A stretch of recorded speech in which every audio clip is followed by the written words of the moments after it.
everyone who inhabits Westworld, whether they be host or human, is Alice down the rabbit hole. And the wonderful thing about our show is that it's an examination of the world that we live in now.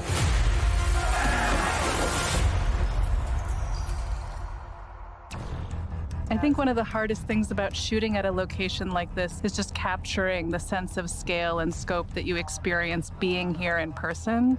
That is just this kind of massive national monument, and how to communicate that in the frame of the show is one of the bigger challenges we've had. It's a big open canvas with the sun moving all day, and so it's also a challenge to just make sure that the look of the show maintained throughout the course of the day when the elements are changing around us in real time.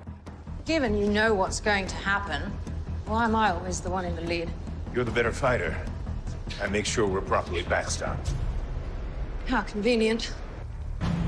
Bernard has spent many years inside the sublime, exploring the various realms of possibility. And each time he comes up with the same conclusion, that there's no pot of gold at the end of the rainbow. He still hasn't given up, though.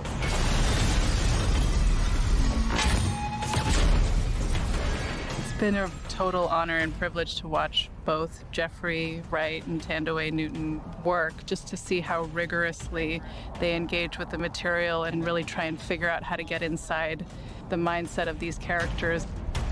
Everyone here is going to die, but we can save one tiny part of it. Just maybe that's enough to give us hope. Will you still fight with me? I think we have to talk about the incredible Tess Thompson, who is the most delicious villain one could dream of. And very complicated. Yeah, I think her animus and her hatred of human beings is perfectly understandable, frankly. But I think she understands that it's a trap.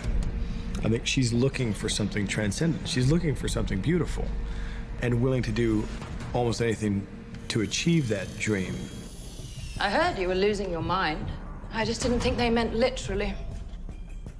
I had never done a big fight scene like that in water, so there was obviously the challenges of that. We try to push the envelope and do things that haven't been done before, or do them in a different way and keep them practical instead of going visual effects.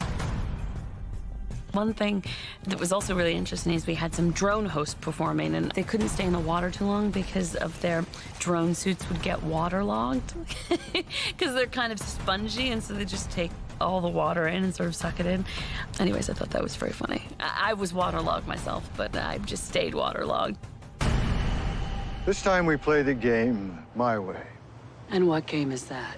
Survival of the fittest.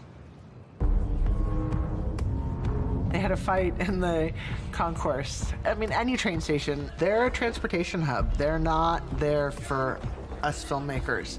So it's challenging, and that was no different. You know, we were there right before Thanksgiving, and a lot of people were traveling, and it's busy.